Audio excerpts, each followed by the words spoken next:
माशाल्लाह इतने अखलाकमंद है। और पूरा गांव मैंने नमाज पढ़ाई। कभी किसी गांव में ना दिल ये चाहता है तकरीर तो चलो जो होगी होगी, मगर दिल से दुआएं दे करके चले जाओ। बहुत अच्छा अखलाक, बहुत प्यारा अखलाक। मैं कहता हूं दुआएं कराई नहीं जाती, दुआएं ली जाती हैं। तो सीधे साधे भोले भाले वो मजार शरीफ पे रहते थे। कहाँ रहते थे? उनका नाम भूरा था। क्या नाम था उनका?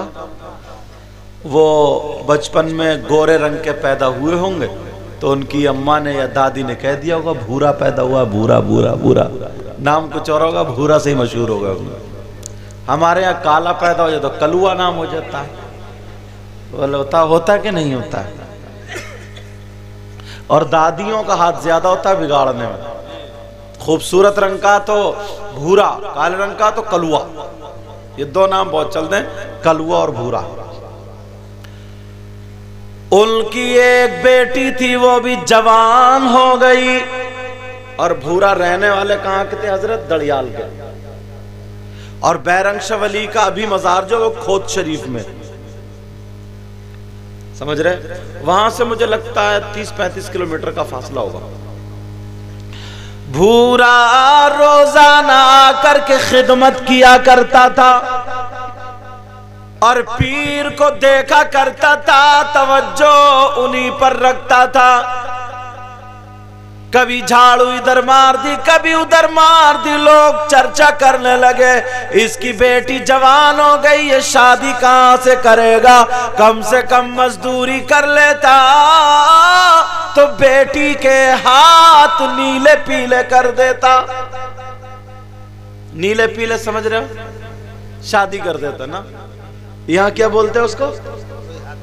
हाथ पीले कर देना, ये बोलते हैं ना। हम मैंने और बढ़ा दिया नीले पीले, हाथ पीले कर देता। और अब तो हाथ पीले करने की जरूरत ही नहीं है, बेटी खुद ही हाथ पीले करके भाग जाती है। हाँ,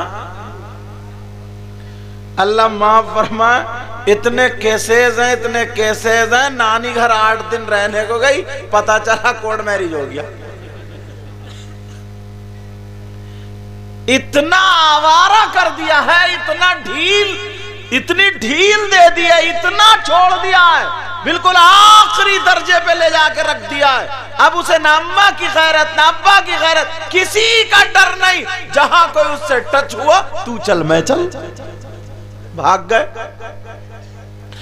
मगर वो भूरा जो था, जरा तवज्जो रखो, भूरा था। उसकी बीवी बोली, अजी सुन रहे हो? काजी का बेटी होशियार हो गई, अपने मियाँ से कहियो। जैसे हमारे मुस्लिम मियाँ है ना, तो मैंने देखा घर वालों का फौरन हाथ पकड़ के अंदर ले गए। होना चाहिए, अदब होना चाहिए। अदब रखोगे ना तभी कुछ मिलेगा, और अगर अकड़ के रहोगे ना तो कुछ भी नहीं मिलेगा, कुछ भी। अकड़ने वाला तो अगर नमाज भी पढ़े वो भी बेकार है, साफ सुथरी बात है। अगर दिखावे की नमाज पढ़े, गुरूर तकब्बुर आए, तो वो मुंह पे मार दी जाएगी। बीबी कहने लगी, जरा अपने मियाँ से कह देना, पीर साहब से बोल देना, बेटी की शादी भी होनी है। भूरा बोला, मेरी हिम्मत नहीं पड़ रही, कैसे कहूँ? पीर साहब तो सब जानते हैं। बीबी बोली, फिर भी कह दियो, कान में डाल दियो, पीर के कान में। अल्लाह अल्लाह। भूरा जब गया, सुबह से दोपहर तक रहा, अब चेहरा सूखा हुआ, बोलने हिम्मत नहीं पड़ रही है। बैरंग वली कहने लगे, भूरा क्या बात है, क्यों परेशान है? कहने लगा, सरकार परेशान क्यों? बीबी रोजाना टॉर्चर कर रही है। बीबी ने नाक में दम कर दिया है। अच्छा, तुम्हारे भी नाक में दम करा या नहीं करा बोलो? और तुम्हारे नहीं करा? अच्छा चलो, तुम ही बीवी के नाक में दम कर दोगे तो तुम्हारे कहां से होगा? अल्लाह बरकत। इतना सीधा बच्चा, इतना भोला, बड़ी मोहब्बत करता था। अब वो कहने लगे जनाबे वाला। पीर बोले क्या बात है का हुजूर कई दिन से परेशान हूं। बीवी कहती है मियां से बोलो, मियां से बोलो। तो बोले क्या बोलूं, क्या बोलो बोलो। भूरा बोला हुजूर हिम्मत नहीं बढ़ रही है। बोले ले बता भी रिया कि बीवी कह रही है बोलो और हिम्मत भी नहीं बढ़ रही है। अब जब काफी देर हो गई तो कहने लगा सरकार बिटिया होशियार हो गई है, जवान हो गई है, शादी करना चाहते हैं। तो पीर साहब बोले परेशानी क्या है, शादी कर दो। अल्लाह अल्लाह का सरकार कोई रिश्ता है तभी तो शादी होगी। पीर साहब ने बूढ़ा के सर पे हाथ रख के दुआ कर दी जाओ इंशाअल्लाह रिश्ता हो जाएगा। 2-4 दिन गुजरे, 1 हफ्ता गुजरा, रिश्ता आ गया। अब जब रिश्ता हुआ, अब रिश्ता तो हो गया मगर भूरा के पास कुछ मटेरियल था नहीं, शादी कैसे करे। अब बीबी कह रही है सुन रहे हो, देखो पीर ने बात आगे बढ़ा दी है, तुम भी अब पीछे मत हटियो। पीर से कहियो कहीं ना कोई देख दिलवा दो। अब माल हाथ आ जाए माल। अब रोजाना जा रहा मगर परेशान कह नहीं रहा। पीर साहब बोले अब रिश्ता हो गया तो परेशान क्यों है। कहने लगा सरकार रिश्ता तो हो गया, कुछ भी पल्ले नहीं है, बारात को खिलाऊंगा क्या, बारात को क्या खिलाऊंगा। जब इतना कहा कि अच्छा कुछ नहीं है पास में, कहा नहीं है। तो बोले और तेरे घर में जो इतनी वो खांड रखी है, शक्कर रखी है, शक्कर चीनी पिसी हुई बूरा शक्कर, उसको क्या बोलते हैं? खांडसारी। समझ गया बात? नहीं समझे?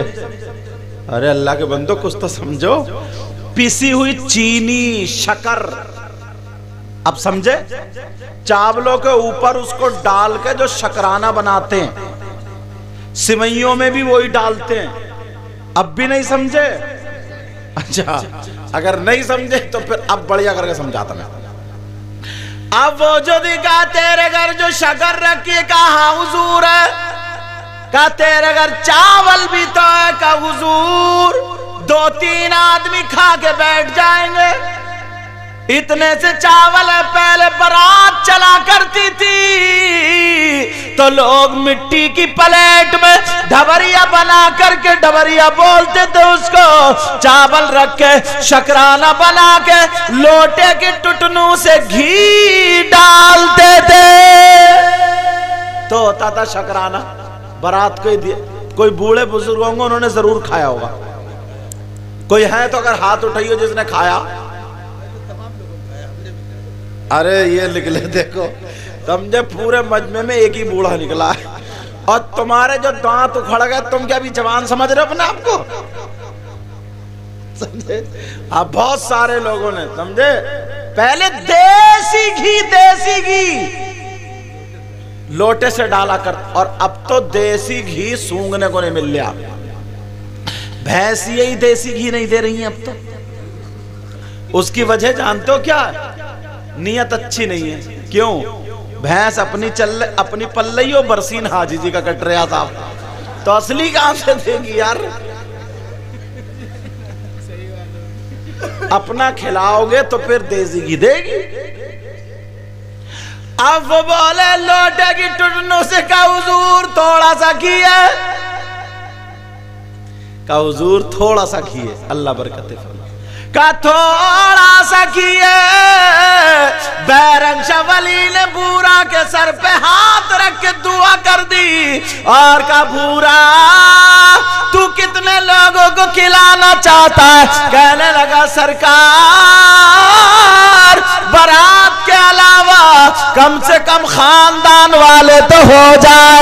वो कहने लगा बस, तो कहने लगा बूरा वाला बस। पीर साहब बोले और आगे बढ़ा लो। वो कहने लगा सरकार मोहल्ले वाले हो जाए। तो फिर पीर साहब बोले और बढ़ा सरकार गांव वाले हो जाए। पीर साहब बोले हटा रहने दे, यहां से लेकर के दड़ियाल तक जितने गांवों सब में दावत करता चला जा, और जब खाना खिलाए तो पहले मुझसे मुलाकात कर लेना। तकरीबन 7 गांव पड़े बीच में। कितने बोलो? 7 गांवों में भूरा ने भी दावत ही कर दी। आज का पीर होता तो कहता लुटवा दिया ना तूने मुझे, मगर यार वो बैरंग शाह वली थे। अगर निस्बत तुम्हारी मजबूत होगी ना तो कामयाब हो जाओगे। बैरंग शाह वली के कहने पर 7 गांवों में दावत। अब पूरे गांव में चर्चा होने लगा, भूरा को कहां से माल हाथ आ गया, भूरा को कहां से माल हाथ आ गया। कोई बोले मलसा हाथ आ गया, कोई बोले देख हाथ आ गई, कोई कुछ कोई बोला लग रहा भूरा की हट गई। समझे क्या होगा? भूरा की हट गई, भूरा की चवन्नी गायब हो गई। जैसे औरतों में बास की बीवी की दिन भर हटुई रहती है, उसकी दिन भर हटुई। समझे? सही बता रहे हो मैं? अच्छा हजरत बात सही नहीं है? ये नहीं बोलेंगे डर के मारे। तवज्जो है ना, इनकी हुई नहीं है तो इन्हें तजर्बा नहीं है अभी, और जिस दिन हो गई उस दिन कहेंगे सैयद साहब चवन्नी ने अठन्नी हटुई थी। लेकिन तवज्जो रखो, अब मैं हंसता हूं ना तो आप लोगों को तो कह नहीं सकता मैं अपने स्टाफ के, तुम तो ऐसे गर्दन झुका लीजिए, अभी दूल्हा मियां बन रहे हो, आराम से बैठो। तवज्जो है ना, और बैठोगे आगे। अब तवज्जो है ना। अब वो लोग बोले लग रहा भूरा की हट गई, इसके घर में खाने को है नहीं, मगर क्या पता था ये मियां से मोहब्बत करता था, क्या पता था अल्लाह वाले से मोहब्बत करता था, और अल्लाह वाले ने कह दिया तो कह दिया। बीबी में जब पूरे गांव में ऐलान हुआ और 7 तारीख रख दी गई, बारात के आने की तारीख, और ऐलान हुआ, बीबी हाथ पकड़ के अंदर को ले गई। अजी बताइयो तुम ठीक ठाक तो हो ना? सबसे पहले बीवी बोली तुम ठीक तो हो? भूरा बोला बिल्कुल सही हूं, बिल्कुल सही हूं। बीवी बोली एक मर्तबा और सोच लो, फिर भी ठीक हो ना तुम? कहा बिल्कुल ठीक हूं मैं। कहा ये बताओ जब ठीक हो तो इतनी सी शगर, इतने से चावल और 7 गांव की दावत। वो बोले मैं क्या करूं, मुझसे तो मियां ने कराई है। बीवी बोली मियां ने? कहा जी। कहा अगर मियां ने कह दिया है तो अब कोई परेशानी की बात नहीं है, मियां ने दावत कराई, अब मियां जानेंगे। अल्लाह के वली ने कह दिया तो कह दिया। अब लोगों में चर्चा हो गया अपने अपने अंदाज में, भूरा गई चर्चा। जिस चौराहे पे देखो तो भूरा का चर्चा, जहां देखो तो भूरा का चर्चा। यार भूरा हो गया या कोहे नूर हो गया, समझे? जहां देखो तो भूरा का चर्चा। जब 7 तारीख आने वाली थी, 6 तारीख हो गई, बैरंग शाह वली ने कहा बेटा कल तुम नहीं आना, कल तुम मेहमानों को देखना, तुम्हारे यहाँ बारात आ रही है। का जी हुजूर आ रही है। बैरंग शाह वली ने अपना जो कपड़ा था जिससे वुजू बना करके मुंह पोंछते थे, कहा बेटा भूरा ले जा और खाने के ऊपर ये कपड़ा डाल देना, इंशाअल्लाह तेरा खाना खत्म नहीं होगा। मजबूत ऐसा हो भी तो चाहने वाला, और आजकल के मुरीद तो निरे मतलबी है, मतलबी। काम निकल गया तो ठीक, और किसी वजह से नहीं है, अच्छा मियां दिखाई नहीं दिए तुम, चलो तुम्हें भी देख लूंगा, ये चल रही अब तो। लेकिन सुनो, ले जाकर ढक दिया। कुछ तो गए चलो आज देखेंगे यार भूरा की सच में हटी है बची है। सारे लोग खाने के लिए गए। अल्लाह, खाना चल रहा, खा रहे, खत्म ही नहीं होता। भूरा बार बार कपड़े को आके देखे तो खाना उतना ही। भूरा बार बार देखे, सोच रहा अब तो मियाँ का कर्म चल लिया। भूरा बोला यार गलती हो गई, 14 गांवों में दावत करता मैं, कम से कम नाम तो चलता मेरा, समझे। अब सारे के सारे गांव खाते जा रहे, बारात सारा मजमा इकट्ठा है, मगर कहीं से कलंदर आ गया। तवज्जो रखना, एक फकीर आ गया। वो फकीर ने जब देखा, उसने अपना प्याला लिया, काला चावल रख दिए, ला शक्कर रख दी, लगी लौट। जब फकीर के प्याले में छोटा सा प्याला था, उसने सोचा 8-10 चम्मच में भर जाएगा, क्योंकि चावल शक्कर तो आई गए, मगर उसके प्याले में कई लोटे घी लौट दिया, प्याला भरता ही नहीं। अब तो लोग चक्कर में, इसका प्याला या नाका, समझे, प्याला भरता ही नहीं। जब देखा, अब भूरा को फिक्र हो गई, कहीं मेरा घी खत्म ना हो जाए। ये फकीर कहां से आ गया, ये कलंदर कहां से आ गया। अरे उस भूरा का, उस मुरीद का अपने पीर से मोहब्बत का जलवा देखो। वहां पर खड़े होकर के उसने आंखों को बंद किया और अपने पीर को पुकारा, सीने पे हाथ रख के कहा, या बैरंग शाह वली बचा लो, इज्जत का सवाल है। कहां से फकीर आ गया है। अरे 35 किलोमीटर की दूरी पर बैरंग शाह वली थे, न माइक था, न लाउड स्पीकर था, न मोबाइल था, मगर अल्लाह वाले के कानों की समात देखो। जब मुरीद ने पुकारा, 3 मरतबा कहा, बैरंग शाह वली आ जाओ, मेरी मदद करो।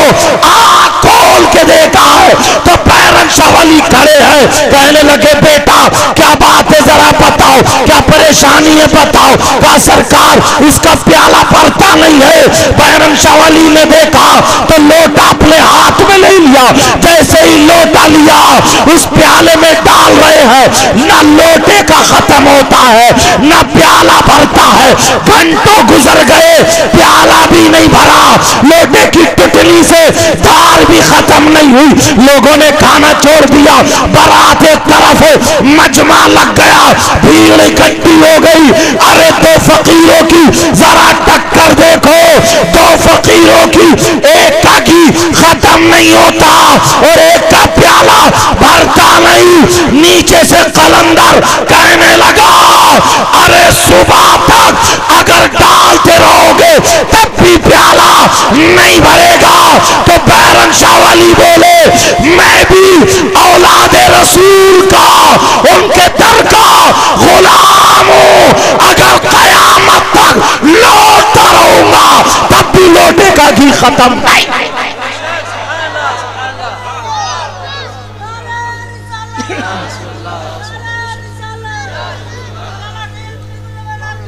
जिंदाबाद जिंदाबाद जिंदाबाद जिंदाबाद।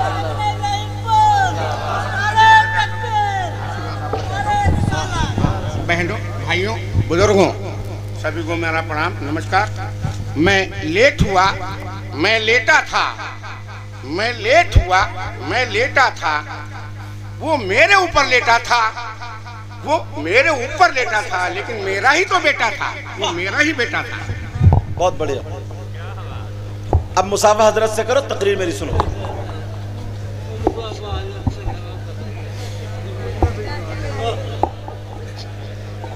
अरे यार एक बात बताऊं, कभी किसी को हकीर मत समझना। यहां दिल का सौदा होता है, कभी किसी को कमतर मत समझो।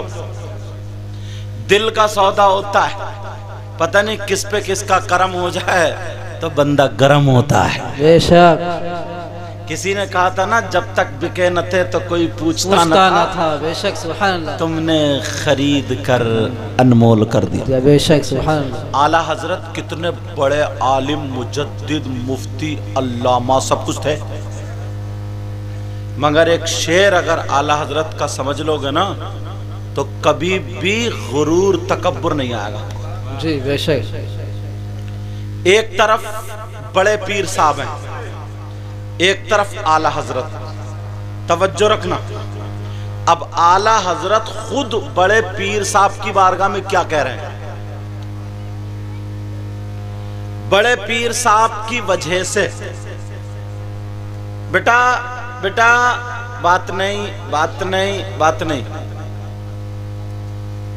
बड़े पीर साहब की वजह से उनका लंगर खाना, और लंगर खाने में जो लंगर होता था उस लंगर के गेट पे एक कुत्ता बैठता था। यार कुत्ता कोई खानदान का तो नहीं था ना, कुत्ता तो कुत्ता होता है, अगर उसकी राल थूक लग जाए तो वो नापाक होता है।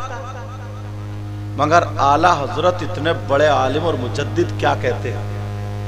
गौसे पाक की तरफ तो कहते हैं, या गौस तुझसे दर,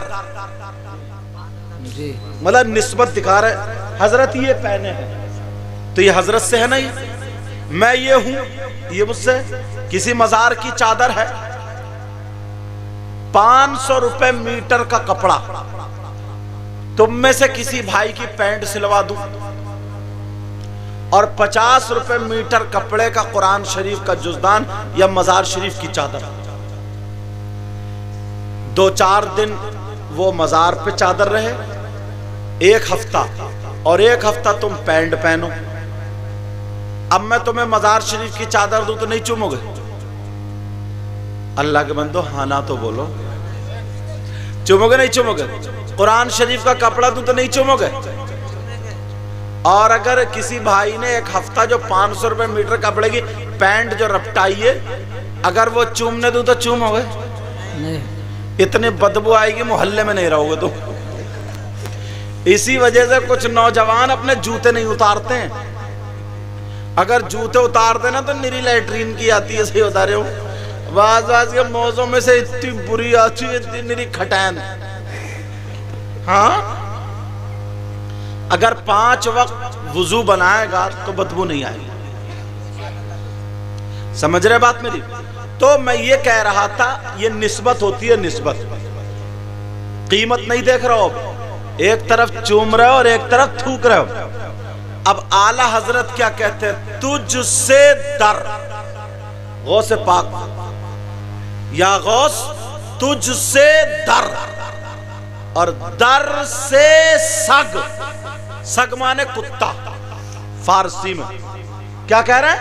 तुझसे दर, दर काय का दरवाजे को बोलते हैं, वही लंगर खाने का, और वहां कुत्ता रहता था। अब देखो क्या कह रहे हैं, कह रहे हैं तुझसे दर, दर से सग, और सग से है मुझको निस्बत। बेशक सुभान अल्लाह।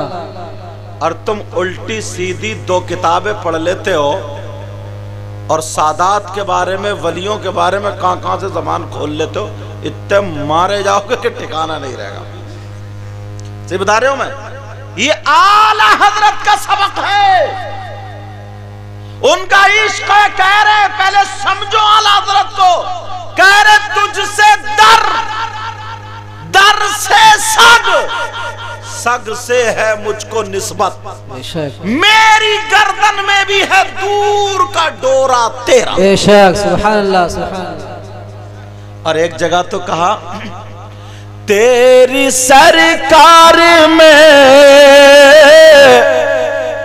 लाता है रिज़ा उसको शफी, तेरी सरकार में लाता है रज़ा उसको शफी, जो मेरा गौस है लाडला बेटा तेरा। सुभान अल्लाह, सुभान अल्लाह। जो मेरा गौस है लाडला बेटा तेरा। बेशक, सुभान अल्लाह, माशाअल्लाह। अब्दुल हक मुहद्दिस देहलवी ने लिखा है जी, सुनने की बात है उलमा की के बड़े पीर साहब का मकाम पूछ रहे हो, उनकी खानकाह में लोग झाड़ू मारते मारते वली हो गए। जी, हक है। बेशक। किसने लिखा बोलो? अब्दुल हक मुहद्दिस देहलवी ने लिखा है कि उनकी खानकाह में लोग झाड़ू मारते मारते वली हो गए। एक मौलाना ना, जिसका पैजामा कुछ ज्यादा ऊंचा होता, समझ गए होगे, तो उसने कहा यार ले ना नमाजें हैं, न रोजे हैं, न कुरान है, न इल्म है। इन मौलवियों ने क्या कह दिया कि झाड़ू मारते मारते वली हो गया। जब मुझ तक बात आई, मैंने कहा मौलाना बेवकूफी हो क्या? अरे गौसे पाक की नजर तो वो है, चोर पे अगर नजर पड़े तो वली बना देती है। बेशक, सुभान अल्लाह। चोर वली हो जाता है। चोर से तो झाड़ू मारने वाले का मकाम ऊंचा ही है ना। जी, जी। अब जरा सुनो, एक खादिम जो बड़े पीर की खानकाह में खिदमत करते हैं, जिनका नाम शेख अहमद अल-बारिकी है, सीरत गौसे पाक पढ़ लेना, मैंने नाम भी बता दिया। मगर उनकी खिदमत क्या थी? उनकी खिदमत ये थी, बड़े पीर ने उनके हाथ में लोटा दे दिया और कहा तुम लोटे से लोगों का, मेरे मेहमानों का वुजू बनवाना, जो भी पानी की जरूरत है इससे देना। तो इतना पानी लोटे ही लिए घूमते थे, असली नाम भूल गए लोग, उनको लोटे वाले बाबा कहने लगे। क्या कहने लगे बोलो? अब हर जगह लोटे वाले बाबा। एक दिन लोटे वाले बाबा के जहन में आई बात, यार बड़े पीर की बारगाह वो है, चोर आते हैं तो वली हो जाते हैं, फकीर आते हैं तो बादशाह हो जाते हैं, और मैं इतने दिनों से रह रहा हूं, मैं वहीं का वही हूं, मेरे सामने ना जाने कितने लोगों की बिगड़ी बन गई। यार बहुत दिन हो गए रहते हुए, लाओ थोड़ा सा मैं भी घूमी हूं, मुझे तो कुछ मिला नहीं, चलो मैं भी टहल के आता हूं। अब लोटे वाले बाबा इस इंतजार में थे कोई ना कोई आए, उनके साथ जाऊं। कुछ दिनों के बाद दो अल्लाह वाले आ गए। कौन आ गए बोलो? बड़े पीर ने उनकी पेशानी को देखा और कहा सुनो, 4 दिन का तुम सफर करो, 4 दिन घूमो, सैयाह बन जाओ, 4 दिन के सफर के बाद मेरे पास आ गए तो तुम्हें दीनी काम पे लगा दूंगा।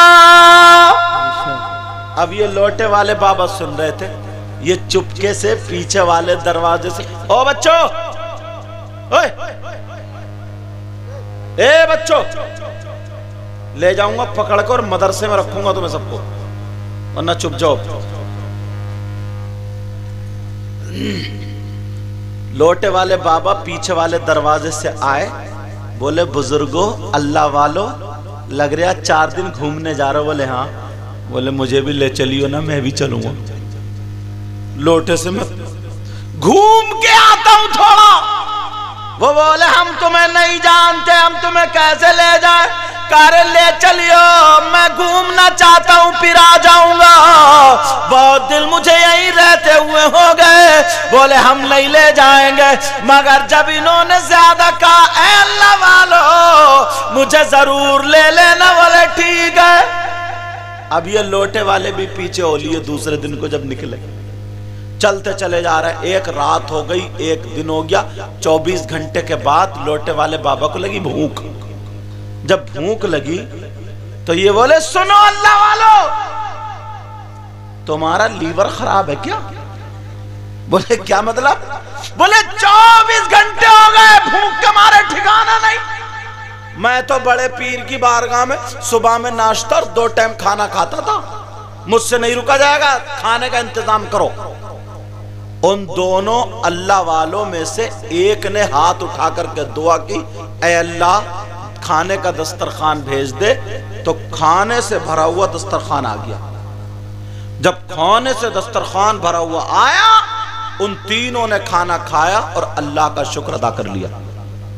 फिर चल पड़े। एक रात गुजर गई, एक दिन गुजर गया, 24 घंटे गुजरे। फिर इन्हें भूख लगने लगी। फिर ये लौटे वाले बाबा बोले, ओ अल्लाह वालो, बगैर कहे तुम खाने का इंतजाम नहीं कर सकते क्या?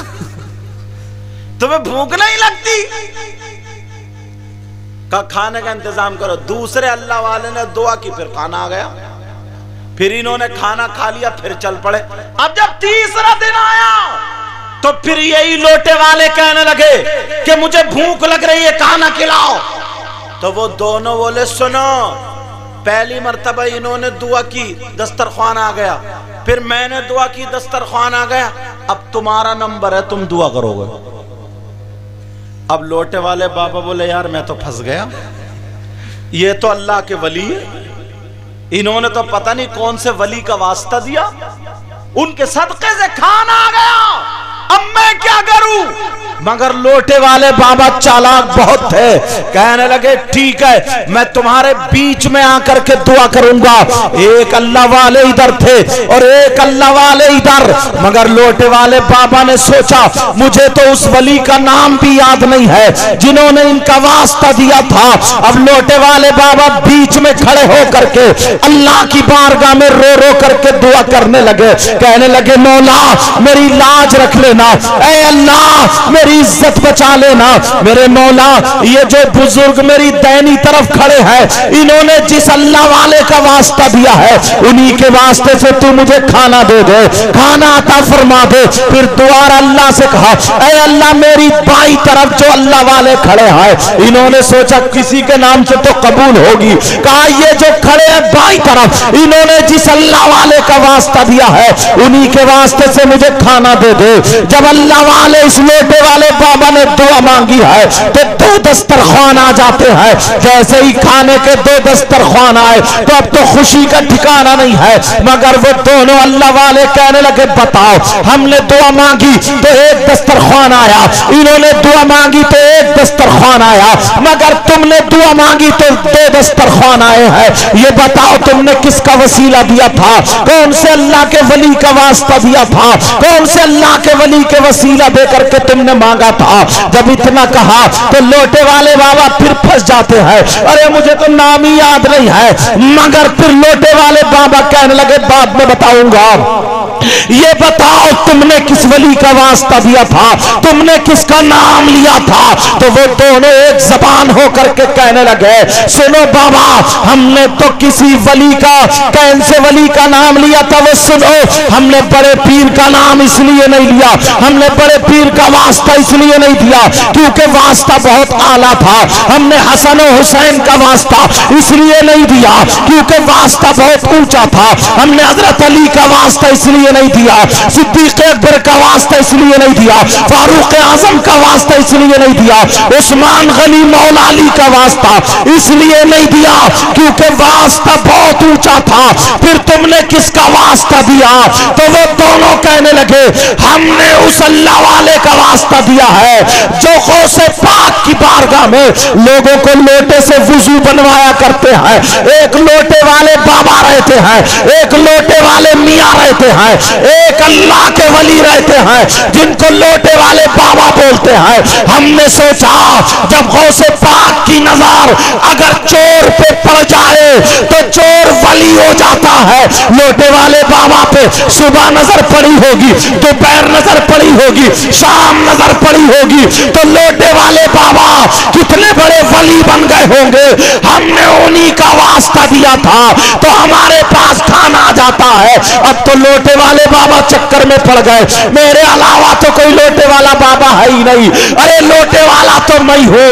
अब तो आंखों में आंसू आ जाते हैं और चीख करके कहते हैं, ऐ मेरे गौस, मुझे पता भी नहीं चला, मुझ पे नजरे करम डाली मगर मुझे वली बना दिया। ऐ मेरे गौसे पाक, क्या मुझे दिखाना था ये? जब इतना कहा तुम ये क्या कह रहे हो? तो वो लोटे वाले बाबा बोले सुनो, तुमने लोटे वाले बाबा को देखा है? कहा नहीं देखा है, हम देखना चाहते हैं। तो लोटे वाले बाबा बोलो अल्लाह की कसम खा के कहता हूँ गौसे पाक की खानकाह में मेरे अलावा लोटे वाला बाबा कोई और नहीं है। लो देख लो तो देख लो, मुझे पता भी नहीं था, मुझे इतना बड़ा वली बना दिया है।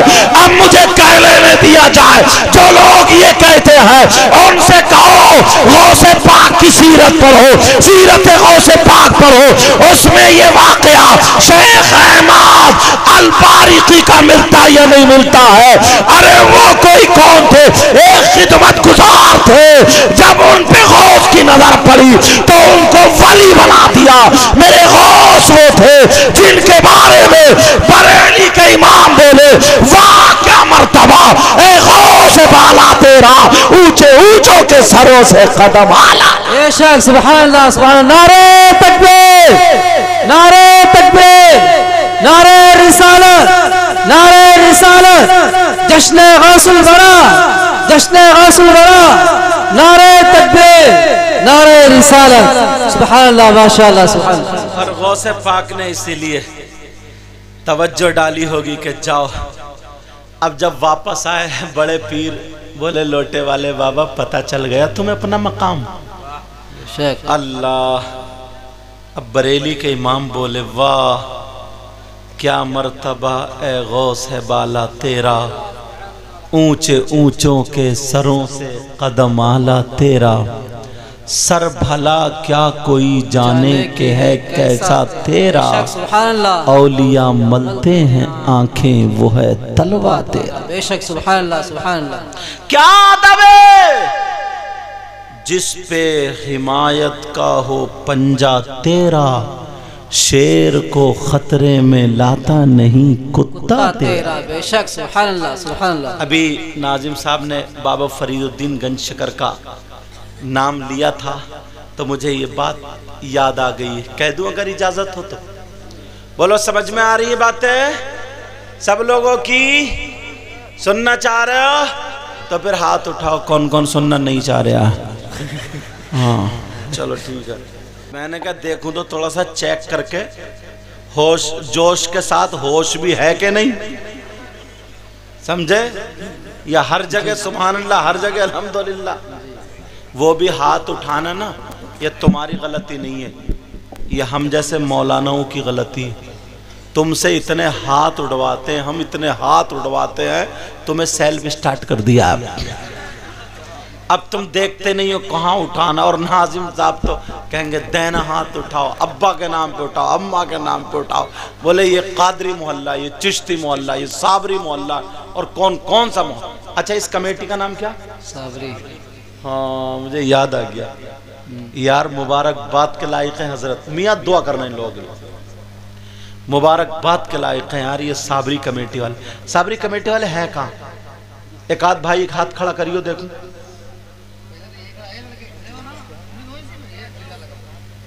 देखियो ये दो ही भागे फिर रहे हैं सुबह से, ये दो ही, और दोनों की हालत देख लियो। बैठ जा। बाकी कमेटी वाले रास्तों में चक्कर ही लगा रहे हैं, समझे? अब इन्हें दोनों को देख कर अंदाजा लगा सकते हो कि पूरा रुपया है या कुछ गायब है। चलो अल्लाह ताला सेहत अता फरमा, आमीन। अच्छे हैं यार, इश्क है इश्क जी। साबरी कमेटी वाले ये दो बंदे ही अकेले काफी हैं जी पूरे मजमे को, बाकी तो तुम लोग वहीं घर बैठे ही डील करते रहो। तुमने इतना चंदा किया, इतना बड़ा जलसा किया, बिल्ले लगा लिए, काम खत्म। चलो वो उनको नाजिम साहब को खाना खिलाने ले गए, ये मैं भी जानता हूँ। उलमा जो गए ना उनको पहुँचाने लाने का काम कर रहे हैं। ये साबरी जो कमेटी है ना, साबरी यार, अगर साबिर पाक का ना फैजान हो गया तो सही बता रहा हूँ दुनिया और आखिरत दोनों काम की हो जाएंगे इंशाअल्लाह। साबिर पाक के मामू हैं बाबा फरीदुद्दीन। कौन है ये बोलो? साबिर पाक के मामू। अब सुनने की बात है, तुमने वो वाकया सुना होगा कि बिल्कीस का तख्त हजरत सुलेमान ने मंगवाया, एक जिन से कहा तो जिन बोला महफिल बर्खास्त होने से पहले पहले, लेकिन एक अल्लाह का वली खड़ा हुआ था जिनका नाम आसिफ बिन बरखिया, वो बोले मैं आंख अय्यर तद्दा तरफुक, आंख का पलक झपकने से पहले पहले ले आऊंगा। तो इंग्लैंड का रहने वाला एक अंग्रेज था, उसने कहा यार मैं भी कुरान का इल्म सीखूंगा और मैं भी अब ये इल्म सीखूंगा कि ऐसे हाथ करूं तो 1500-1400 किलोमीटर दूर से आ जाए कोई भी चीज। अंग्रेज ईमान ले आया। अब जैसे ही ईमान लाया, सुनने की बात है, अब वो बेचारा ये सोच रहा था नमाज पढ़ूं, खूब इबादत करूं, तो उन लोगों के हत्थे आ गया वो जो लोग जमात लिए ज्यादा भागे फिरते हैं, समझे, स्टोव, बोरिया, बिस्तरा और क्या क्या वो सब लेके घूमते हैं ना। दीन कम फैला रहे हैं, मस्जिद में टांगे ज्यादा फैला रहे हैं यार, समझे। उन लोगों के हाथ चढ़ गया। उन लोगों ने उस अंग्रेज से इतनी कढ़ाइयां मंजवाई, स्टोव में हवा डलवाते डलवाते उसकी हवा निकाल दी। अब वो कह रहा आलिम साहब वो इल्म तो पढ़ा, बोले अल्लाह सब दे देगा, तेरे घर बैठ के देगा अल्लाह। बोले किसी बुजुर्ग से बोला ना मांगियो मत किसी से भी, अल्लाह के अलावा किसी से नहीं मांगा जाता है। बोले अल्लाह सब दे देगा, तू हवा डाल। अब बेचारा वो कढ़ाइयां मांज रहा है, अंग्रेज था, कढ़ाइयां मांज रहा है, प्लेटें धो रहा है, खाने के बर्तन उठा रहा, स्टोव में हवा डाल लिया बेचारा। 1 साल गुजर गया, इल्म हाथ नहीं आता, परेशान, गलत फंस गया बेचारा। इतना वो खाने वाले, इतना गाने वाले, और अंग्रेज की हालत खराब। उस वक्त ना ये पूरा भारत था, इंडिया, तो पाकिस्तान और ये हिंदुस्तान बना नहीं था, अलग अलग नहीं हुआ था, तब की बात है। तो उधर पाक पटन से उस जमात का गुजर हो गया। तो बाबा फरीदुद्दीन का मजार शरीफ पाक पटन में, उनके ना मजार शरीफ पे जब देखा तो लोग आ रहे हैं, कुछ फकीर, किसी के हाथ में मोर के परों की झाड़ू, किसी के हरे कपड़े, किसी के काले कपड़े, कोई पट्टी बांधे हुए, बड़े बड़े नूरानी चेहरे फकीर लोग आ रहे हैं, जा रहे हैं। बोले ये कौन है यार, बड़े अच्छे लग रहे हैं, ये मुसलमान? करना ना, ये मुशरिक है, मुशरिक, ये कब्र को, ये समझे कब्र को पूछते हैं, ये मजार को मानते। नहीं नहीं नहीं, यहाँ मत जाना। अब वो बोला यार कढ़ाइयां मांजते मांजते हालत खराब है, जाने दो, थोड़ा देख के तो आऊं। बोले ना ना ना, यहाँ मत जाइयो, सब बिगड़ जाएगा, खत्म हो जाएगा। मुझे लगता है बाबा फरीदुद्दीन खींच रहे थे उसको, उसने हाथ छुड़ाया और भाग के पहुंच गया।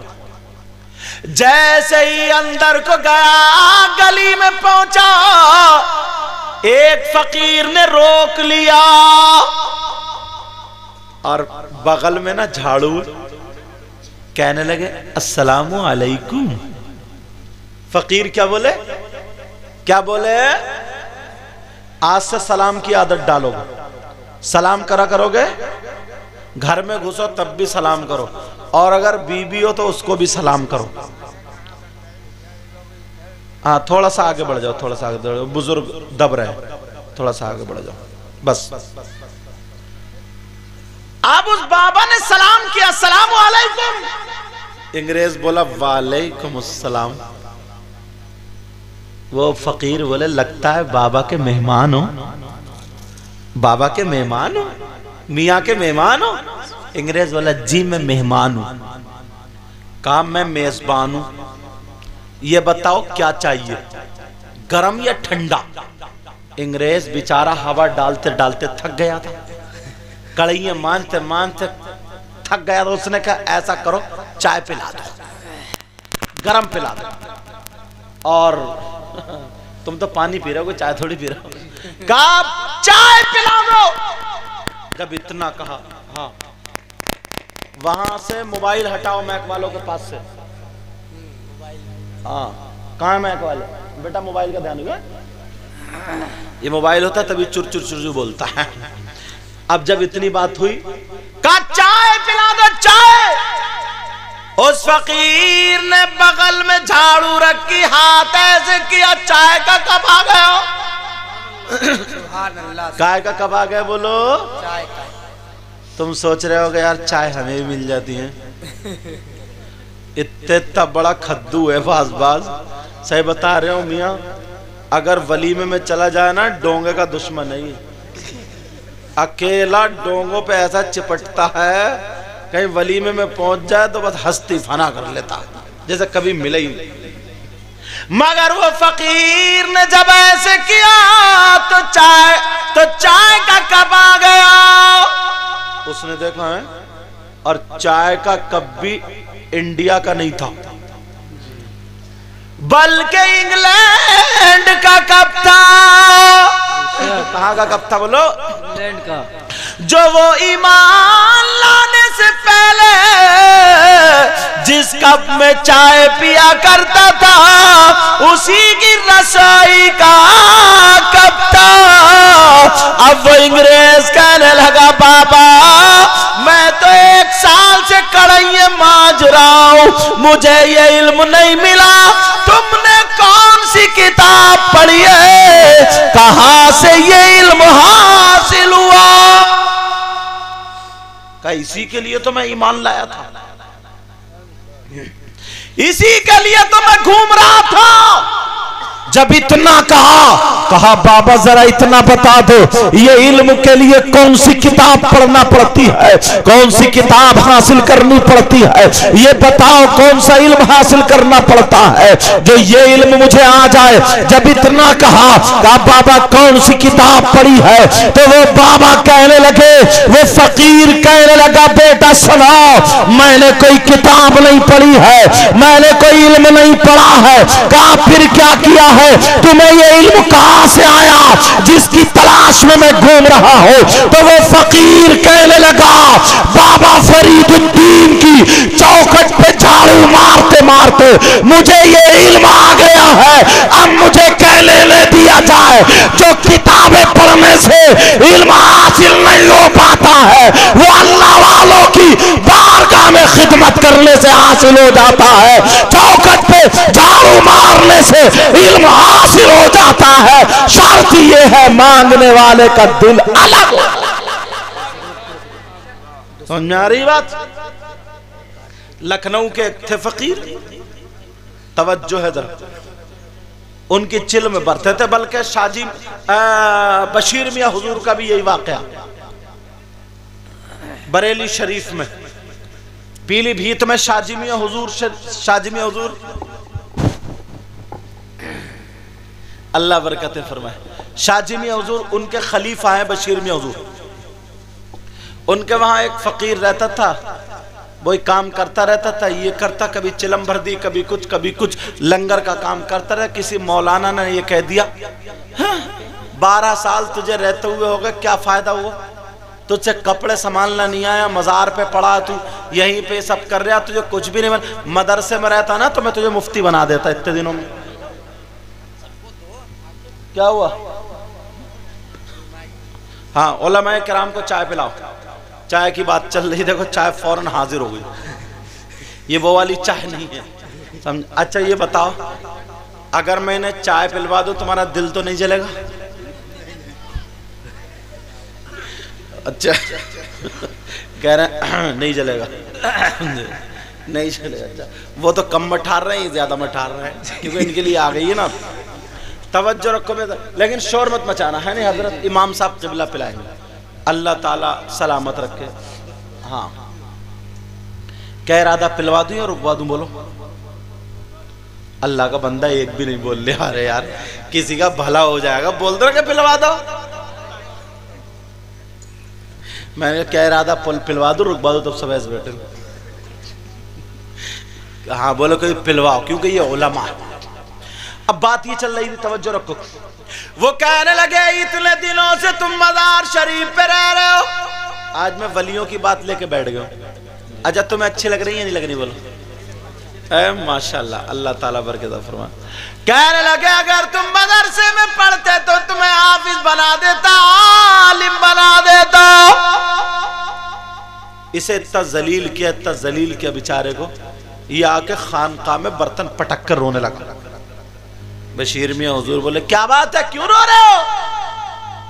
कहा मेरी जिंदगी बर्बाद हो गई, मेरी जिंदगी खत्म हो गई, मुझे रोडों पे जलील किया जा रहा है, छेड़ा जा रहा है, मुझे परेशान कर रहा है। कहा क्या बात? कहा वो फला मौलाना, उसने कहा इतने दिनों तुम मदरसे में रहता, मैं तुझे हाफिज कारी आलिम बना देता, और तुझे हुआ क्या? मिला कुछ भी नहीं, लंगर लोगों को खिला रहा, खा रहा, वहीं पड़ा, अपनी जिंदगी काटा, क्या फायदा इस जिंदगी से? ऐसे कह रहे हो। बशीर में हुजूर बोले अच्छा बुला उस मौलाना। और लोग भी जमा हो गए कि अब मामला क्या हुआ? क्या मौलाना क्या बात है, बोलो। कहने कितने दिनों में हाफिज बनाते हो तुम? का 3 साल में, मौलवी 4 साल में, आलिम 6 साल में, फाजिल 8 साल में। का अच्छा 3 साल में हाफिज बनाते हो? का जी। इन्होंने कहा बेटा वो मेरा बेंतला उठा कर। अब लोग समझे लग रहा मौलाना की आ गई। वो खादिम बेतलाया उठा करके, उन्होंने अपने बेत से लकीर काट दी और खादिम से बोले बेटा इस लकीर को पार कर दो। जैसे ही लकीर को पार किया, बोले क्या हाल है? कहने लगा सरकार हाफिज कुरान हो गया। सुभान अल्लाह, सुभान अल्लाह। दूसरी लकीर और काट दी, बोले इसे भी पार हो जा। का क्या हाल है? का आलिम हो गया। एक लकीर और काट दी, बोले पार कर दे, क्या होगा? मुफ्ती। अच्छा अब आपने अपनी 2 उंगली ऐसे करी आसमान की तरफ कसकर, कहा बेटा मेरी उंगलियों के दरमियान देख। जब देखा तो बोले क्या देख रहा है? कहा हुजूर 7 आसमान तक दिखाई दे रहा है। और जब नीचे को उंगली के का देख, का जमीन के 7 सरा तक दिखाई दे रहा है। जब इतना कहा मौलाना तुम 3 साल में करते हो, फकीरों की ठोकरों में पड़ा होता है। अगर फकीर से कभी मत लजना, अगर चाहे तो बादशाह भी बना सकता है, और अगर चाहे तो उसे भिखारी भी बना सकता है। सुभान अल्लाह, सुभान अल्लाह। उन्होंने अपना बेत उल्टा किया और उल्टा करने के बाद लकीर काट दी। बोले मौलाना इसे पार करियो। मौलाना समझे यार लग रहा मैं भी मुफ्ती हो जाऊंगा। मगर क्या पता था बेटा, बेटा उल्टे बेत से काढ़िए, सभी उल्टा हो जाएगा। उन्होंने जब काढ़िएगा पार हो जा, मौलाना बड़ी कूद के पार हो गए। जब कूद के पार हुए, बोले क्या हाल है? अलहमदो भी याद नहीं थी, सब खत्म। बोले फकीर से कभी मत उलझना, किसी अल्लाह वाले से मत उलझना। अगर अल्लाह वाला चाहे तो दे भी सकता है, और अल्लाह वाला चाहे तो ले भी सकता है। बेशक सुभान अल्लाह। कितना मशहूर वाकया, कितनी मशहूर बात है वो। मूसा अलैहिस्सलाम गए बस्ती में, एक औरत आई, कहा मेरी शादी को बहुत दिन हो गए, आप अल्लाह के नबी हैं, आप ये देख के बताएं, ये बताएं मेरी किस्मत में औलाद है कि नहीं है। इन्होंने आंखों को बंद किया, लौहे महफूज को देखा तो उसकी किस्मत में कोई औलाद थी नहीं। बोले तेरी किस्मत में कोई औलाद नहीं। अब बेचारी मायूस हो गई। कहीं से एक फकीर टहलता हुआ कुछ दिनों के बाद आ गया। कौन आ गया? बोलो फकीर टहलता हुआ आया। और जैसे ही आया वो फकीर कहने लगा कोई मुझे 1 रोटी खिला दे, 1 बेटा ले ले। यार फकीर भी फकीर ही होता ना, मजबूर था। 2 खिलाएगा तो अल्लाह उसे 2 बेटे देगा। उसने जो सुना वो तो थी परेशान, कहा बाबा क्या बात है? कहा एक रोटी खिलाओ अल्लाह एक बेटा देगा, 2 रोटी खिलाओ अल्लाह 2 देगा। उसने कहा 7 रोटी खिलाऊं तो फकीर बोला अल्लाह 7 बेटे देगा। उसने 7 खिला दी। कहा अल्लाह मैंने अपना काम कर दिया, अब तेरा काम रह गया। फकीर वाला अल्लाह इसने मुझे खिलाया है, तू इसे बेटा दे दे, मैंने वायदा कर लिया। अरे यके बाद दीगर, जैसे 9 महीने बाद, कुछ दिनों बाद जैसे होते ना, 9 बेटे हुए। अब उस औरत के दिल में ना थोड़ा शक सा हुआ कि यार नबी झूठ तो बोल नहीं सकते, और जब मेरी किस्मत में नहीं तो ये बेटे कहां से आए? ओ बच्चों, अच्छा स्टेज पे बैठ के बात। ओ हजरत, ए भैया ए स्टेज का ख्याल रख। कहाँ बातें कर रहे हो? इधर समझो, उधर से इनका कनेक्शन मिल रहा है उन बच्चों से। बच्चे बच्चे होते, तवज्जो, छोटी उम्र है ना, एक दिन ये अच्छे आलिम बनेंगे इंशाअल्लाह। समझ रहे? क्योंकि मैं उल्टे बेंत से लकीर नहीं काटूंगा। सही बात। अब मामला ये हुआ, बहुत का आने दो मूसा अलैहिस्सलाम को, मगर औरत थोड़ी सी, अल्लाह बरकत फरमाए, थोड़ी सी दिल में ये बात आई, नबी झूठ तो नहीं बोल सकते, मगर माजरा क्या? कुछ दिनों के बाद आए, कहा अल्लाह के नबी आप झूठ तो नहीं बोल सकते। कहा हाँ। कहा फिर आपने कहा था मेरे नसीब में, मेरी किस्मत में कोई बेटा नहीं, ये तो 7 खेल रहा ही जितने ना ये अपने ही है। मूसा अलैहिस्सलाम बोले हाँ ये 7 बेटे तेरे। मूसा अलैहिस्सलाम ने कोए तूर पर जब गए, अल्लाह से हम कलाम वो कहा, मौला लोहे महफूज पे लिखा हुआ नहीं था और मैंने उसे बता दिया कि कोई बेटा नहीं, किस्मत तूने 7 बेटे दे दिए। तो अल्लाह ने कहा मूसा इसका जवाब लेना चाह रहे हो? कहा जी। कहा एक छुरी ले लो, एक प्लेट ले लो, और मुझे गोश्त की 2 बोटी चाहिए इंसान के। इंसान के गोश्त की 2 बोटी चाहिए। अब जो मिले भाई साहब, जरा अल्लाह को गोश्त की, तुम्हारे गोश्त की, इंसान के गोश्त की 2 बोटियों की जरा दे दिए। 1000 रुपए देने के लिए तो बच जाते। चंदा कमेटी वालों ने कितनी मुश्किल से किया होगा मैं जानता हूं। चंदे के मारे तो घर में छुप जाओ और बच्चों से कह दे कहियो नहीं है, कहियो नहीं है, ऐसा भी मामला आ जाता है। समझ रहे? तो फिर गोश्त की बोटी कौन देगा? ढूंढ रहे, कहीं नहीं मिल रही। एक फकीर मिल गया नाली में पड़ा हुआ। अल्लाह के मुकद्दस नबी बोलो क्या जरूरत है? अल्लाह ने गोश्त की 2 बोटी, इंसान के गोश्त की 2 बोटी मंगाई है, मगर कोई देने के लिए तैयार नहीं है। ये फकीर मचल जाता है, कहने लगा मेरे अल्लाह ने मंगाई है। कहा हाँ, छुरी मेरे हाथ में दो। कहा मूसा ये बताओ, मूसा अलैहिस्सलाम ये बताओ कौन से हिस्से की मंगाई है, उसी हिस्से की 2 बोटी काट के दे दूं। मूसा अलैहिस्सलाम कहने लगे अरे मैंने ये तो पूछा ही नहीं कौन से हिस्से की मंगाई, चलो मैं पूछ के आता हूं। कहा नहीं नहीं मूसा, मैं अपने पूरे जिस्म के जितने भी हिस्से हैं हर हिस्से में से 2-2 बोटी काट के दे देता हूं। मेरे अल्लाह ने मंगाई है, सब कुछ मेरा तन मन धन मेरे मौला पे कुर्बान है। वो मेरा दोस्त है, गोश्त की बोटी मांगे या मेरा जिस्म मांगे, सब कुछ उसी का है। उस अल्लाह वाले ने पूरे जिस्म में से 2-2 बोटी काट के दे दी। मूसा अलैहिस्सलाम लेके गए तो फिर कहा पता चला? कहा नहीं पता चला। कहा मूसा समझो वो मेरा दोस्त है, उसकी किस्मत में नहीं था, मगर मेरे दोस्त ने वायदा कर लिया था तो मैं कैसे टाल सकता था? मेरे प्यारे ने वायदा कर लिया था, मैं कैसे टाल सकता था? तुमने मुझसे मांगा नहीं था, तुमने लौहे महफूज पे देखा था, उसकी किस्मत में नहीं था तो तुमने बता दिया तुम भी सच्चे हो, मगर उसने लौहे महफूज पे नहीं मांगा, उसने वादा करके अब मेरे जिम्मे में डाल दिया। अगर मेरा दोस्त है तो मेरे कहने को पूरा कर दे, मेरी दोस्ती निभाए, जो अपना तन मन धन सब कुछ मुझ पे कुर्बान कर दे। ए मूसा मैं उसकी बात कैसे टाल दे? ये है अल्लाह वाले। लेकिन आज हम अल्लाह प्यारो, एक मिसाल थोड़ी, अल्लाह बरकत फरमाए, एक मिसाल लाई हजारों ऐसी मिसालें, हजारों। टाइम क्या हुआ जरा बताइए? 12:24। 6 मिनट और बोलूं अभी, ताकि 12:30। क्या इरादा? बोलो।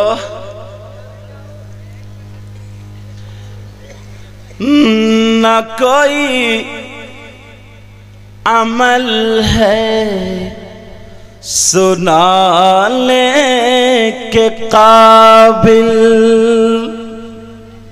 जरा प्यार से बोलो ना।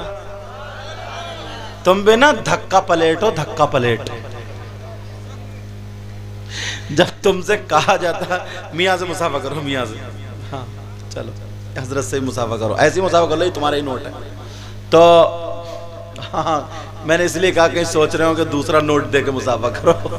मेरा मतलब था खाली मुसाफा का, ताकि बरकतें मिल जाए। मेरा मतलब ये नहीं था कि मैं नोट छीनूं। तो साफ सुथरी जो दिल में होती मैं कह देता हूँ, समझे?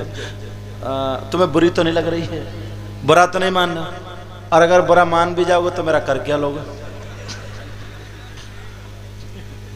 समझे? इसलिए बोल रहा हूं मैं, यहां पे आ चुका हूं। अब सुनो। न कोई अमल है सुनाने के काबिल, न कोई अमल है सुनाने के काबिल।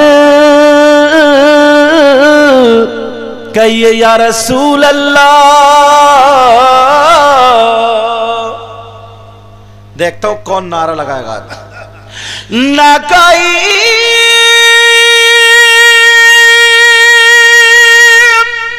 अमल है सुनाने के काबिल, और न मुंह है तुम्हारे दिखाने के काबिल। करम ले रखी लाज सजदों की मिर्जा,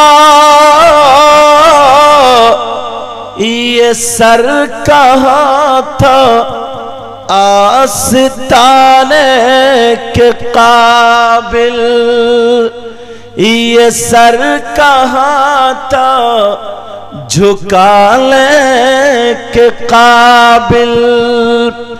बात चल रही थी सैयदना हुजूर गौसे पाक रज़ी अल्लाह ताला अन्की। इनकी एक बात बता दूं और खत्म, क्योंकि इस वक्त में बड़ी रातें हैं। बड़ी रातों में 12:30 बजे बजना भी बड़ी बात है, और सारे लोग इत्मीनान से सुन रहे हो। अल्लाह ताला सबको सलामत रखे। मेरे मौला इस गांव में बहारें अता फरमा दे, इस बस्ती में बरकतें अता फरमा दे। जो आसपास गांवों से आए हैं, ए अल्लाह उनके यहाँ भी बरकतें अता फरमा दे। इतना दे, इतना दे, इनकी दुनिया और आखिरत दोनों रोशन हो। अल्लाह वाला जो होता ना, अल्लाह वाला, उसकी हर हर सांस अल्लाह अल्लाह अल्लाह। वो अपने नफ्स के लिए नहीं खाता, वो अपने नफ्स के लिए नहीं पीता, वो अपने नफ्स के लिए नहीं जीता, वो अपने नफ्स के लिए शादी नहीं करता। समझ में आ गई? सारे काम किसके लिए करता? अल्लाह और रसूल की रिजा के लिए। एक फकीर था एक गांव में, एक मियाँ थे, अल्लाह वाले थे। उस गांव की एक औरत ने खाना बनाया, और खाना बनाने के बाद उसने सोचा लाओ ये खिचड़ी की प्लेट मियाँ को दियो। अब वो मियाँ के पास ले गई, कहा मियाँ फातिहा पढ़ के इसको खा लो। अब मियाँ ने हाथ उठाए, दुआ करी, आधी प्लेट खा गए। और आधी प्लेट खाने के बाद बोले जा, एक मेरा भाई नदी के उस पार बैठा हुआ है, आधी प्लेट उसे दिया।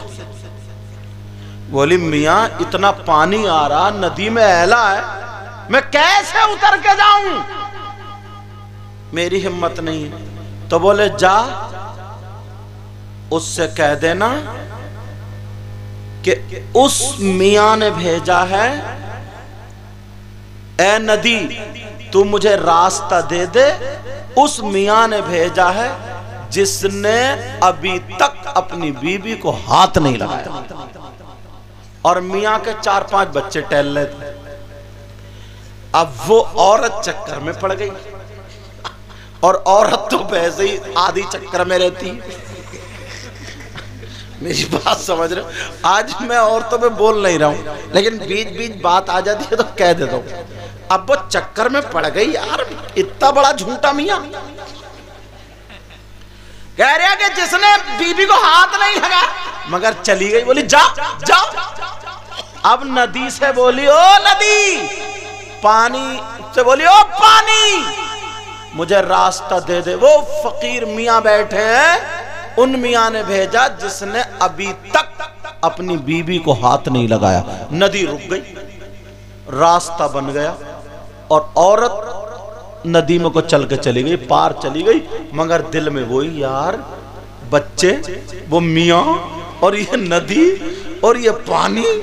अब औरत है चक्कर में, एक तो वैसे ही चक्कर में, औरत परेशान।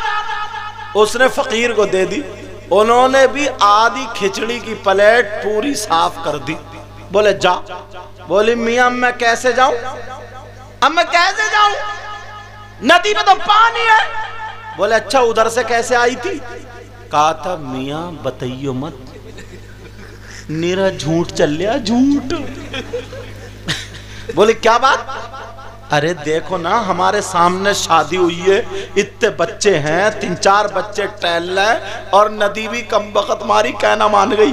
उसने भी पानी दे दिया, उसने भी रास्ता दे दिया। उन्होंने कहा कि जिसने अपनी बीबी को हाथ नहीं लगाया। मियां बोले अच्छा पार उतरना चाह रही? बोले हाँ। बोले जा इस नदी से कह देना कि मुझे उस मियां ने भेजा जिसने अभी तक एक लुकमा खाना नहीं खाया। उसने पलट के देखा, बोली ये तो उससे भी बड़ा झूठा। बोली कहाँ फंस गई मैं, कहाँ मारूं सर, कौन से आधी प्लेट मेरे सामने खा गया ये। मगर तुम फकीरों की भी नहीं समझ पाओगे, इसलिए तो मैं सुना रहा हूं। अब बेचारी क्या करे, बोली कहाँ फंस गई, एक खिचड़ी प्लेट, उत्ते बच्चे, पानी, आदि ये खा गया, और मेरे मुंह पे ही कह रहा जिसने अभी तक एक लुकमा नहीं खाया। जा नदी से कह दे उस मियां ने भेजा जिसने अभी तक एक लुकमा नहीं खाया। चली गई।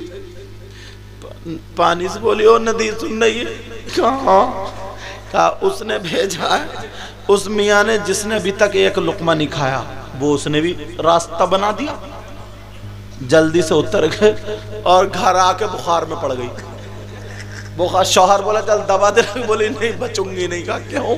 कहा सुनो बैठो पहले मेरी सुनो, ये दोनों मियां झूठे और दोनों सच्चे। का क्या मतलब? कहा झूठे। बोली ये बताओ बच्चे टहलने किसके हैं? तो बोले वो तो मियां के ही हैं। बोली मैं भी तो यही समझ रही हूं। उसकी बीबी के पास गई, बोली ये बता, सच बताइए देख वरना मैं बचूंगी नहीं। कहा ये बताइए बच्चे किसके? बोली मियां के ही हैं। तो बोली अच्छा, तो बोली मेरी नदी ने पानी क्यों, रास्ता क्यों दे दिया? अब जब काफी परेशान हो गई, बुखार पे बुखार चढ़ रहा, बुखार पे बुखार, शौहर ने बीबी को लिया, कहने लगी मियां, कहने लगा मियां मेरी बीबी को बचा लो। मियां मुस्कुरा करके बोले मेरा राज फाश करोगे, मेरा राज फाश करोगे? बोले हाँ। कहा यही पूछने आयो कि ये बच्चे किसके हैं? कहा सुनो हम अल्लाह वाले अगर शादी करते हैं तो अपने नफ्स के लिए नहीं करते, हम खाते हैं तो अपने नफ्स के लिए नहीं खाते। मैंने अपने नफ्स के लिए अभी तक अपनी बीबी को हाथ नहीं लगाया, सुन्नत रसूल समझ के शादी की थी, उसी में ये बच्चे हो गए। तो आधे सर का दर्द तो ठीक हो गया। बोले सही कह रहा हूं, लेकिन वो जो आधी प्लेट खिचड़ी वो तो सामने ही खत्म हुई है, तो वो बोले पार जाने की जरूरत नहीं है, मैं ही बता देता हूं। कहा उसने आज तक कभी अपने पेट के लिए नहीं खाया, अपने नफ्स के लिए नहीं खाया। अगर कोई दावत पेश करता है तो सुन्नत रसूल समझ के खा लेता है, इसलिए उसने कभी अपने नफ्स के लिए नहीं खाया, रसूलुल्लाह को राजी करने के लिए खाया, इसलिए नदी पे पानी पे हुकूमत है। तो अल्लाह वालों का मामला समझ में जल्दी नहीं आता। एक बुजुर्ग ने लिखा था, जुनैद बगदादी ने गालिबन लिखा था कि झूठ बोलो, हराम खाओ, बीबी को तलाक दो और मां के ऊपर लेटो तो तुम जन्नती बनोगे। चारों बातें गलत हो रही हैं। झूठ बोलो, अपने उन्होंने मुरीद को तलकीन की थी का झूठ बोलो, हराम खाओ, बीबी को तलाक दो, छोड़ दो और मां के ऊपर लेटो, तब जाकर के तुम जन्नती बनोगे, वरना नहीं। अब ढूंढता फिर ढूंढ, मैंने पढ़ा तो बताया, मैंने कहा हराम खाओ इसका मतलब ये गुस्सा आ जाए तो खा जाओ, समझ गए। झूठ बोलो, नेकी करो और लोगों से कहो मैं बहुत बड़ा गुनाहगार हूं। ये नरम नरम गद्दे, ये बिस्तर, ये है बीबी और चटाई और जमीन है मां। उन गद्दों को छोड़ दो और मुसल्ले पे आ जाओ, चटाई पे आ जाओ, तब जाकर के तुम जन्नत के रास्ते पर आओ। फकीरों की जो नजरें होती है ना अल्लाह वालों, इतनी है, जब मैं पढ़ता चला जाऊं ना तो छोड़ोगे नहीं अगर तुम किताबें पढ़ोगे तो। ऐसी ऐसी बात में बात मिलती चली जाएगी। हजरत बायजीद बुस्तामी, एक बात बता दूं फिर खत्म, तवज्जो बता दूं, वो भी थोड़ी चटपटी है, बताता हूं फिर खत्म। हजरत बायजीद बुस्तामी की दुआ बहुत कबूल होने लगी, जो भी आए उसका काम बन जाए, जो भी आए उसका। तो कुछ लोग जो बुस्ताम के थे ना, गांव के, उनकी बस्ती को कहने लगे अरे यार हम मस्जिद में गए हमें नहीं मिला, हमें तो सब कुछ इन्हीं से मिलता, हमारे यही खुदाएं यही सब कुछ। ये उनके जहन में बात आई, उन लोगों के वो मिलने के लिए तो मुशरिक हो रहे थे। तवज्जो रखना, रमजान का महीना था, हजरत बायजीद बुस्तामी ने क्या किया, एक रोटी पे सब्जी रखी और बाजार में दोपहरी में घूम घूम के खाते फिर रहे हैं। जितने लो हम इसे मियां समझ रहे थे, ये तो अलग निकला भाई, ये तो रमजान में ही खाता फिर रहा, ये तो गड़बड़ है। अपनी तरफ से हटा दिया, अल्लाह की तरफ लगा दिया। जो खादिम था कहने लगा हुजूर बनी बनाई इज्जत खत्म हो गई। कहा क्यों? कहा सरकार ऐसे ऐसे मामला हो गया, हुजूर मैं बचपन से रहता हूं मगर मैंने कभी कोई कदम आपका गलत नहीं देखा, आपने ऐसा क्यों किया ये पूछना चाहता हूं। कहा बेटा मैंने इनके दिल के हालात पढ़ लिए थे, ये नियत करके आ रहे थे कि अगर आज हमारा काम बन गया तो हम इन्हीं को खुदा मानेंगे, इन्हीं को सब कुछ मानेंगे, यही तो ये मुशरिक हो जाते। मैंने इनका ईमान बचाया, मैंने इसलिए ये अपनी तरफ से इनको हटाया। अब जानबूझ के रोजा तोड़ने वाला या तो 2 महीने के पैदर पे रोजा रखेगा, या 60 मिस्कीनों को खाना खिलाएगा, या एक गुलाम आजाद करेगा। तो बेटा गुलाम का जमाना है नहीं, 60 मिस्कीनों को खाना खिलाने के लिए है नहीं, 2 महीने के रोजा रख लेंगे, हम छुट जाएंगे और इनका ईमान भी बच जाएगा। ये होते हैं अल्लाह वाले। तो अल्लाह वालों से मोहब्बत करो, बुजुर्गों से मोहब्बत करो, तुम्हारे यहाँ जो मज़ार शरीफ हैं उनसे वलियों से मोहब्बत करो, आया जाया करो। मियाँ हैं और लोग भी, इमाम साहब हैं, उलमा, सबसे, और हर बड़े की इज्जत करो, हर बड़े की इज्जत करो। हाँ औरतों का मज़ार पे जाना जायज़ नहीं। अब ये क्या करें, इनके अल्लाह के वली हैं, हाँ हैं, ये अपने घर में मुसल्ला बिछाएं, वहीं पे नजर नियाज रखें, वहीं पे अपनी तरफ से नियाज दिलाएं, खुद पढ़ें, कुरान पढ़ें, वहीं मुसल्ला बिछा के मांगे। अल्लाह वाले को अल्लाह ने वो पावर दिया है, अगर शरीयत मुस्तफ़ा पर रह कर के मांगेंगी तो इनकी मदद घर पे ही हो जाएगी। समझ में आ रही बात? इनकी मदद घर पे ही हो जाएगी। मैं दिल से दुआएं करता हूँ। आज वलियों की बात छिड़ गई थी, मैंने सब वलियों की बातें बताई हैं। मैं दिल से दुआएं करता हूँ, मौला परवरदिगार इस बस्ती में बहारें अता फरमा दे। कमेटी वाले और जिन हजरात ने साथ दिया उनको और पूरे गांव में हमारे हजरत को सबको ए अल्लाह सलामत रख, और जो आसपास गांवों से आए ए अल्लाह उनके यहाँ भी बरकतें अता फरमा दे। मेरे लिए भी दुआ करो। मैं घूमता हूँ हिंदुस्तान में, सुबह कहीं हूँ शाम कहीं हूँ, रात में बम्बई था आज यहाँ हूँ। अल्लाह गुरूर तकब्बुर घुमंड रिया से बचाए। मेरे लिए भी दुआ क्या करो, अल्लाह मेरे भी इल्म और अमल में बरकतें अता फरमाए। मैं आपके लिए दुआ करता हूँ। मियाँ आप यहाँ रहते हैं, मज़ार शरीफ से ताल्लुक़ रखते हैं, सैयदना हज़रत अबू बकर सिद्दीक़ की औलाद में से हैं। आपकी रगों में, आपके वालिद की रगों में एक सैयदा का खून भी, दूध भी है। तो आप इन बस्ती वालों के लिए दुआएं किया करें। अगर किसी से कोई भूल चूक हो जाए करे, क्योंकि बस्ती वाले हैं, कभी कभी नादानी हो जाती है, तो माफ़ कर दिया करें। मैं भी दिल से दुआ करता हूँ अल्लाह इनको इतना दे, इनकी दुनिया और आखिरत दोनों रोशन फरमा दे। कलमा शरीफ पढ़िए, ला इलाहा इल्लल्लाहु मुहम्मदुर रसूलुल्लाह व मा अलैना इल्लल बलाग। अस्सलामु अलैकुम व रहमतुल्लाहि व बरकातहू।